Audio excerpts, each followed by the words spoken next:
Vietnam conflict began for the United States involvement in 1961 and escalated from there and continued until April of 1975 when we pulled out. I think the Vietnam War was a media event, one of the first media events we had. 1968, I can remember, 68, 69, and 70 it coming right into the living room on the Walter Cronkite and CBS Evening News. These young soldiers came from farms and communities throughout America, including Clermont Counties, Batavia, Owensville, Amelia, and Goshen. Some were drafted, some enlisted with family members and friends. I just graduated from high school, and two of my friends had gotten drafted, and I was pumping gas at a gas station in Owensville, and Tom Cooper and Tommy Brown came over and said they were drafted, and I got to thinking about it, and I thought, I want more control over my future, so I went in with them on the buddy system. I entered the Army at 18 years old here in Batavia, Ohio, and I had basic at Fort Knox. Went to Fort Rucker, Alabama, then went to Fort Eustis, Virginia, to start training for helicopter maintenance.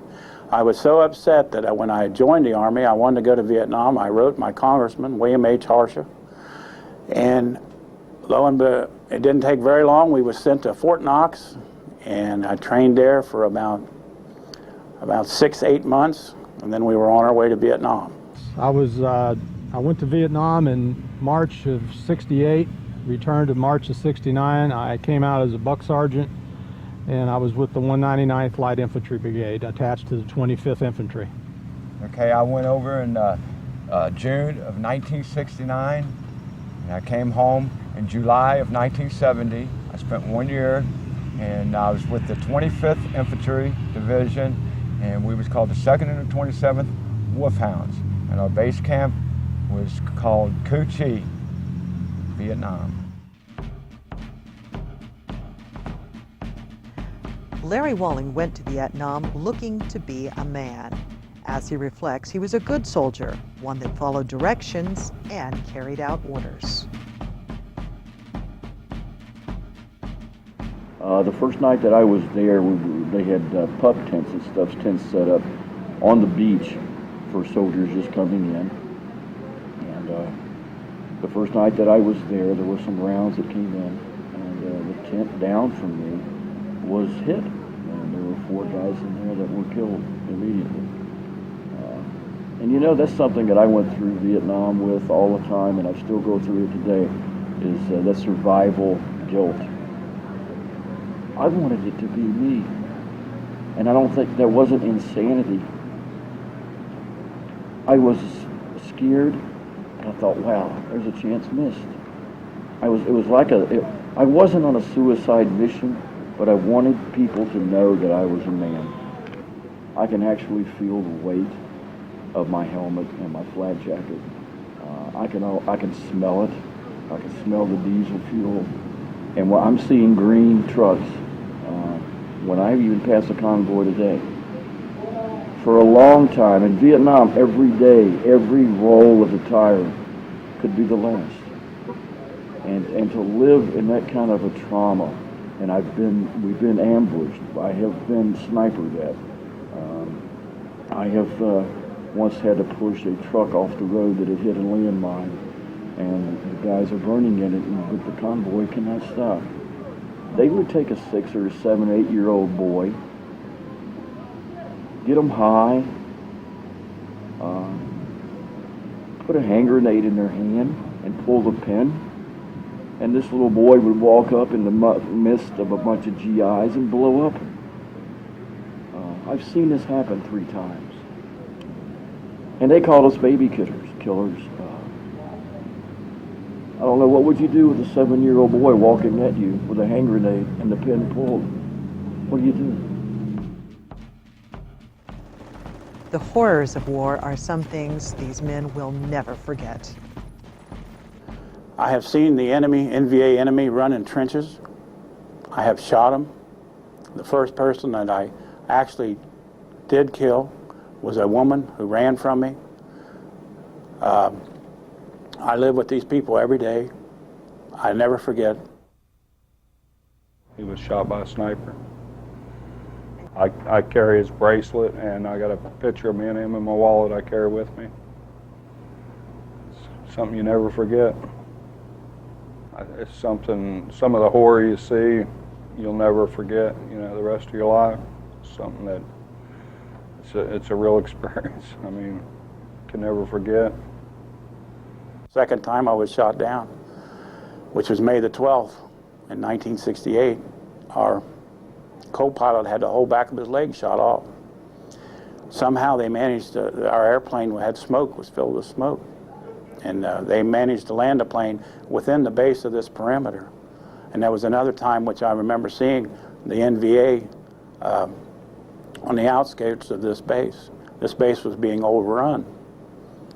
And it was under an immediate evacuation. As what we was doing was covering for evacuation. I'll never forget the smell that I smelled of diesel fuel, of death. I'll never forget that. I feel that I aged, or I may have lost 10, 15 years of my life because it changed so quickly, that I had to grow up so quickly and seen so many things that most people only read about in the history books.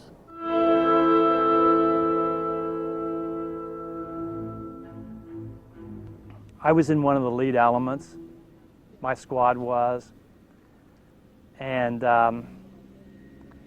I lost a man right next to me, which it was the first man I'd ever lost that was in my care, you might say.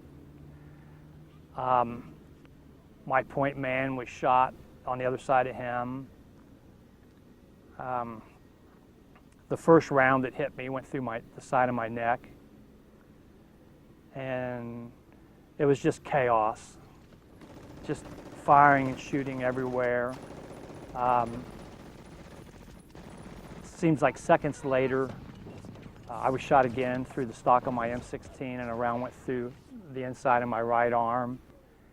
I looked down and my M16 was destroyed. I crawled over to the guy next to me, and I got his M16 and rolled over on my back and started firing more. And then that time, I was shot multiple times in my upper thigh on my right leg. And I just remember the intense of the pain. It was just incredible. It had shattered my femur bones, what it did. I had enough foresight that I rolled over on my left side and I looked at my lieutenant, and it was his first combat mission. And this man had fear in his eyes like you'd never seen fear in anybody's eyes before, because it was his first mission. He'd only been in Vietnam a short period of time. And we made direct eye contact, and I told him, I said, I'm hit really bad. I said, you got to help me and get me off this hill. And then he was shot. And that's the last thing I remember.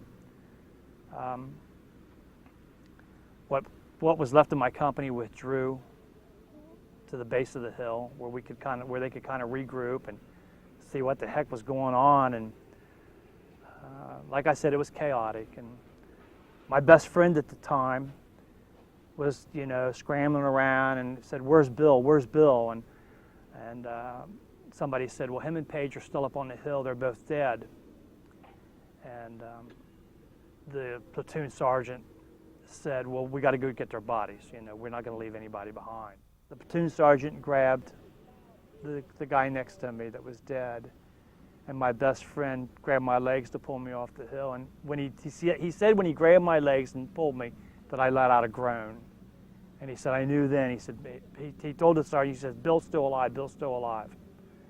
So they drug us down off of that hill, and they put me on a makeshift litter, And by that time I had come to. I started waking up. And I just could not believe the intense pain that was in my leg. My arm really didn't hurt, my neck didn't really hurt, but my leg was killing me. And I remember my friend, his nickname was Cook, who I just found last year for the first time in 35 years on the internet. I grabbed him. I reached up and I grabbed him by the shirt and I said, my leg is killing me. And he said, your leg's broke, but you'll be okay. And I remember thinking, how did I break my leg? How did my leg get broke?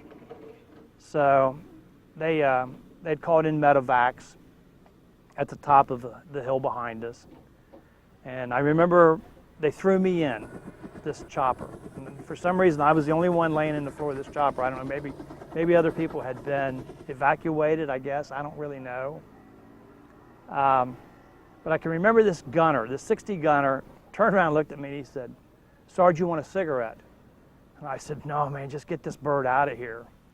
And I remember they tried to shoot the bird down, you know, but we got out. They didn't shoot it. The gooks tried to shoot it down. We lost most of us.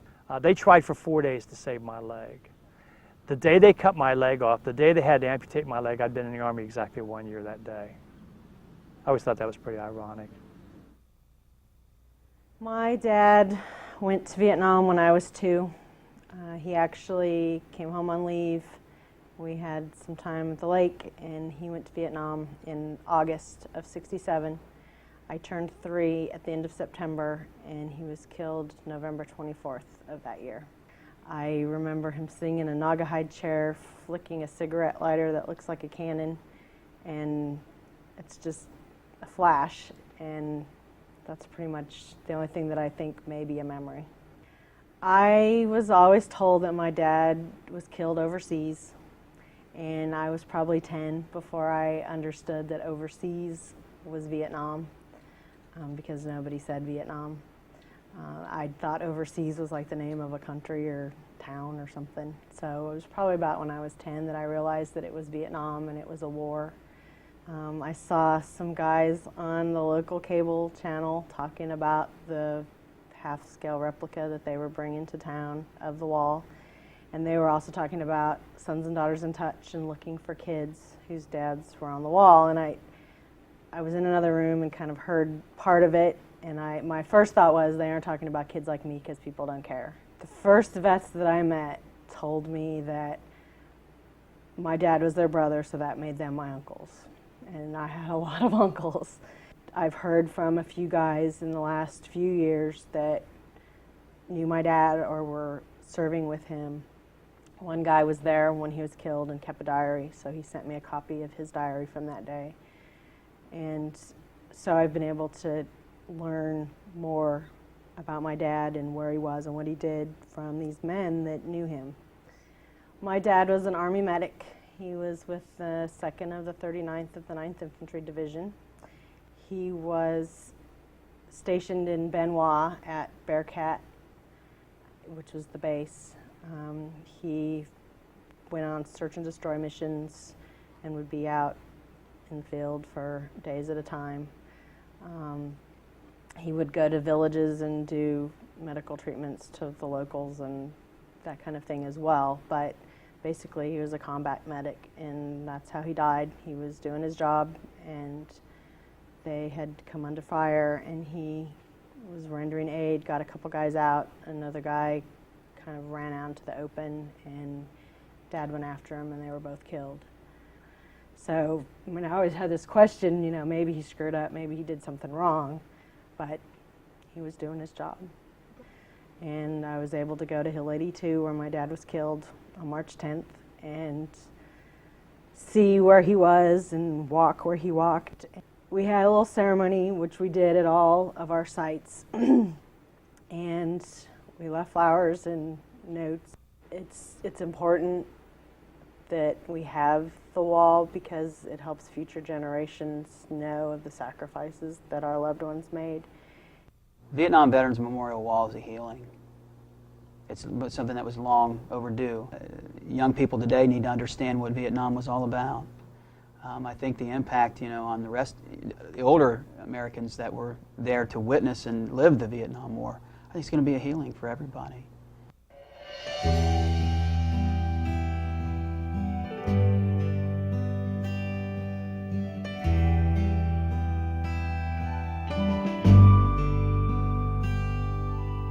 Soldier walks up to that granite wall, soon finds the name saw fall, touches the name, and he tries not to cry. In silence, he wondered why his friend had to die. The woman walks up to that glossy stone, touches the name of the man she had known. She kissed him goodbye and never returned. What a high price they paid for the lessons we learned. And the names are all there on black shiny walls. Fought for their country, answered the call. We all feel better, we can't explain the feelings we had when we touched their name.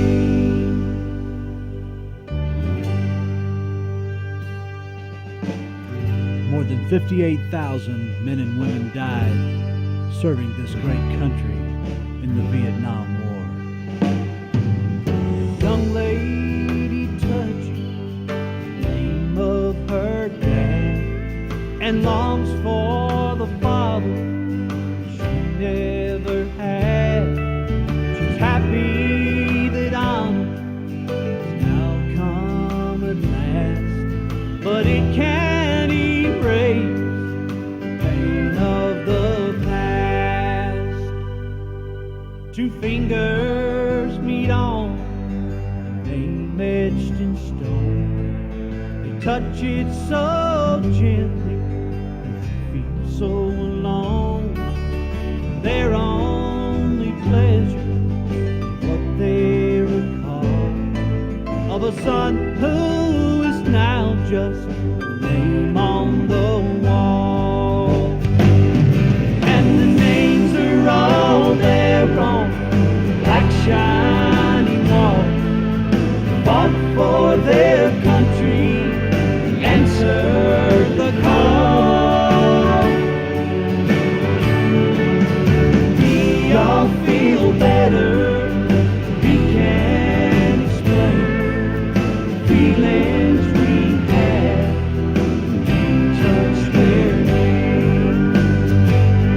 And the names are all there on black shiny walls.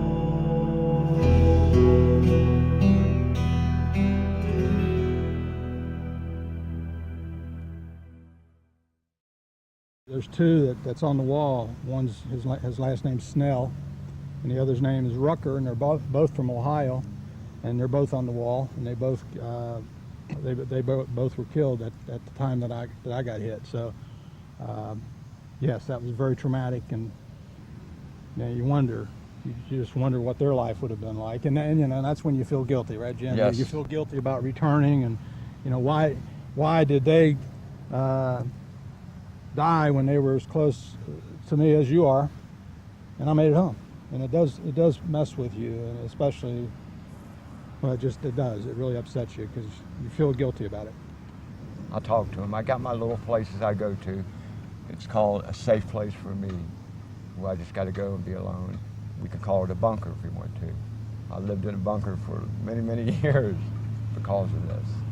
And not actually a bunker, but it's a place for me to be alone, where no human beings are around, where I can sit there and talk to my comrades, my buddies, my partners, and talk to them, because I miss them deeply. When I first came home the first time, came home on airplane, and when the plane was getting ready to land in Oakland, I was sitting in a middle aisle, and everyone was scurrying to the windows to look out, and because the first time we'd been back to America, and everyone was excited, and then all of a sudden it got real quiet, and people started sitting down, and I said, "What's wrong?" And I remember someone saying, "There's no one there."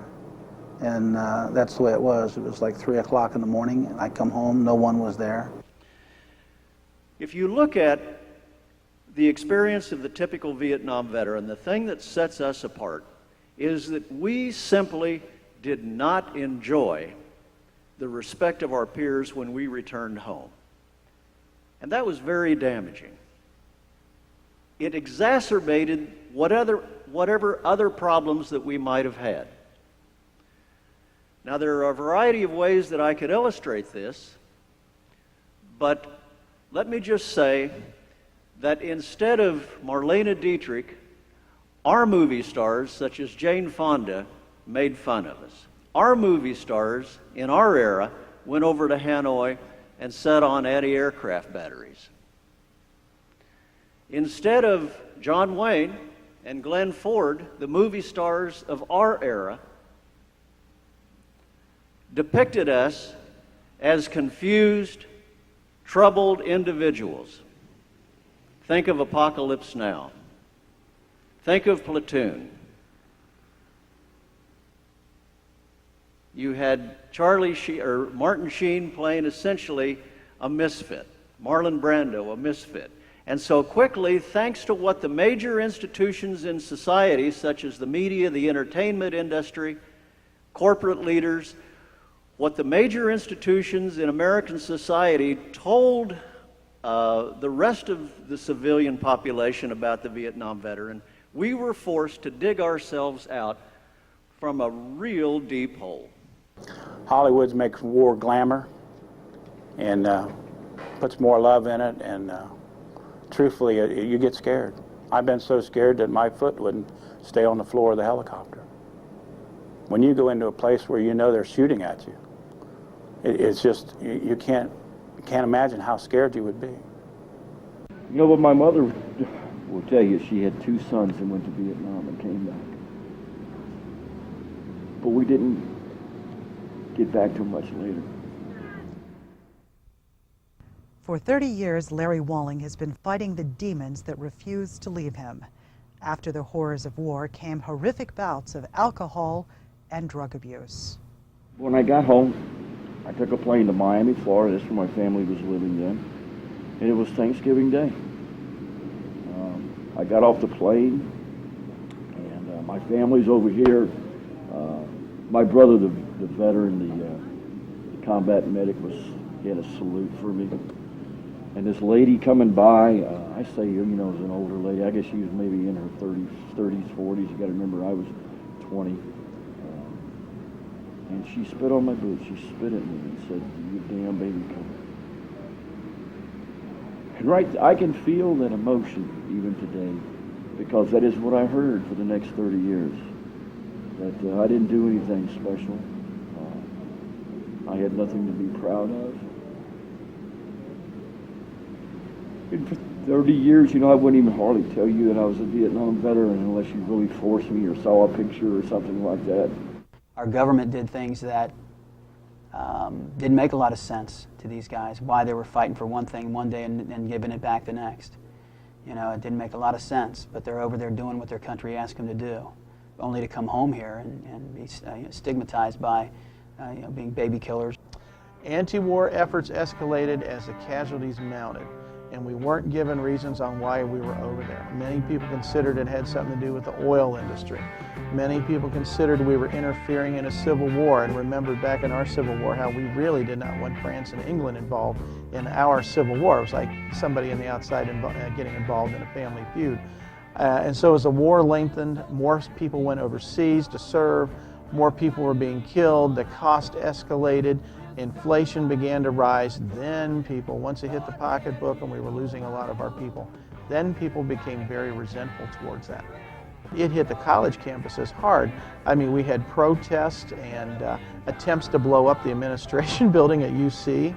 I was down at Government Square in Cincinnati when some college students tried to blow up the federal building downtown. I remember hearing the explosion and seeing cement and gravel move around. I'm surprised no one was hurt. I felt that those people that did protest, if they were from Vietnam and served in Vietnam, then they have a right to protest. But the people that were not there did not have a right to protest. After serving one tour of duty, Cliff Riley says the military gave him a rather unusual assignment, putting him on riot control to quell the anti-war movement on college campuses. very difficult for me because I just came back from Vietnam carrying an M16, which I did do, and now you're going to point at M16 at Americans for protesting the war. Very confusing for me. Most of the people that were with me on the base that were going to go through the training to put down the protest said that they would probably shoot someone, stick something in their face or spit on them or something. When I graduated from Purdue in 1974, I was very proud of the medals that I'd earned in Vietnam and the service. I was a military intelligence officer. And so I listed that on my academic resume thinking that that would help me get a job.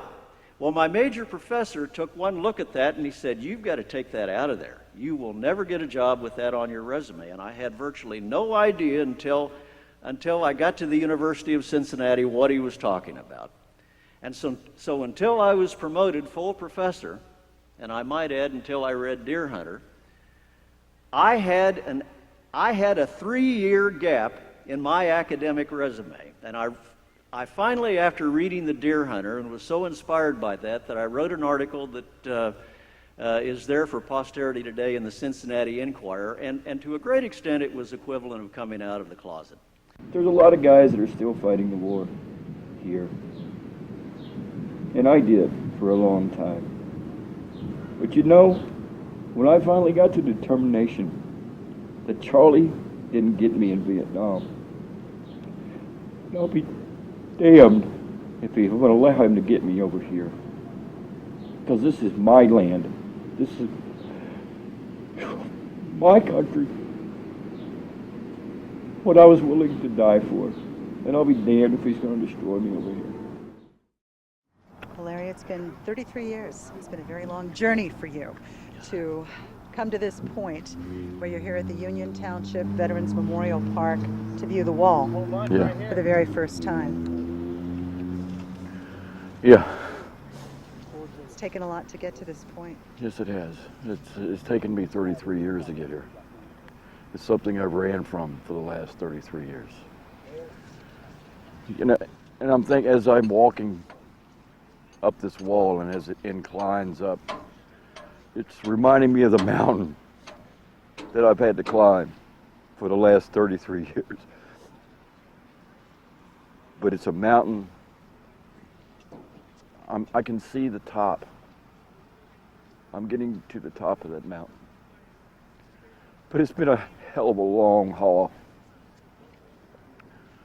I've had to learn to forgive myself and to ask forgiveness from other people. Larry, what did it take to bring you to this point today, to get you to come to this wall for the very first time? A lot of hard work and a lot of damn good friends and people that care about me and told me, keep going. You are somebody and you are important. The wall behind me is important and symbolic for a lot of reasons. First of all, this wall, when Jack Wheeler and the other veterans in Washington, D.C. put this monument on the wall, it was an instant shot of respect and self-esteem that we needed. And I can still remember the electrifying effect that wall had on me. All of a sudden, I was important. I had done something significant, and that wall was moot testimony to that fact. During the 4-day Vietnam Veterans Memorial Tribute in Clermont County, thousands of people visited Memorial Park in Union Township to honor the fallen and salute the heroes. And talked, and it was really amazing to me to see how many kids really don't remember Vietnam War, and also don't really remember the sacrifice that so many men and women made during that period of time. Another thing I found interesting too is how many kids feel it's a good idea compared to when I was in high school that we do get involved in battle. Bob, what an incredible event for Clermont County. I mean, this is awesome. That's the only word I can think to describe it right now is awesome. He just turned 20 when his chopper went down. They searched for survivors, but he wasn't found. He was missing in action and still is today. His buddies came back, but he to stay. He can't remember a day without pain. He lives with the fear of going insane. His life's like a story that's too sad to tell. He dreams about heaven and wakes up in hell.